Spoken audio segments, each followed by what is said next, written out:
Hi, today I'm going to show you the simplest way I found to disassemble the AR-15 bolt ejector without using any kind of specialized tools.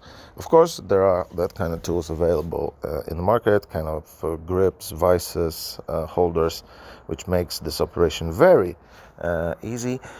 But if we don't have access to that kind of tools, I recommend using something you can buy in any depot store, hardware store, and most of us probably have all this stuff already in the basement.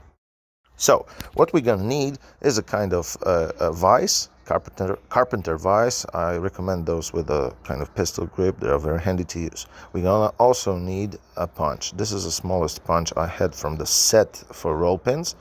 If you don't have that kind of stuff, you can use also a drill bit. This is a 1.4 millimeters drill bit. Worked very well for me until I get my punch set right. We're also gonna need a case. Empty case, 2 to 3 brass, cut it to just a remaining butt. Okay, so we're gonna need all this stuff because the ejector is under quite a tension from a spring, which makes him do what it is supposed to do. That's why we're gonna use the spent case together in the improvised vise to compress it and just to punch the roll pin out to remove it. So first we're gonna place the bolt against one of the vise jaws.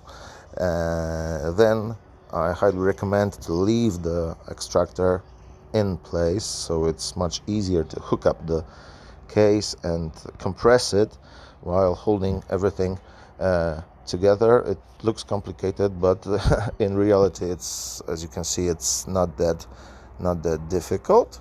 Maybe we're gonna make it at the first attempt.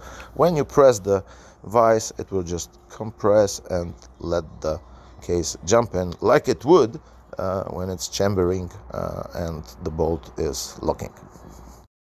Now when we have the bolt secured inside, we can just simply roll it to make it much easier to access the hole for the roll pin. As you can see, in my case, the roll pin is slightly kicked out, so I will just simply finish this right now to let the ejector free.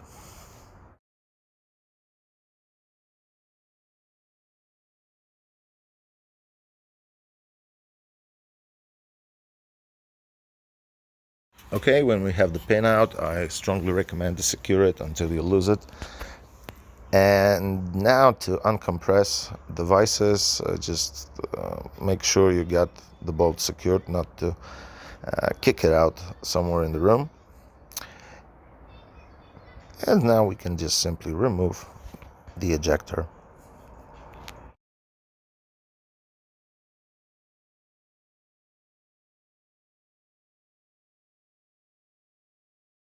Now I can remove the extractor, which is a straightforward job. Just push the pin out.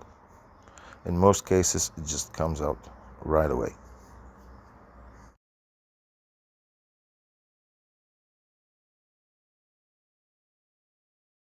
Putting all this stuff together is pretty much a reverse engineering job.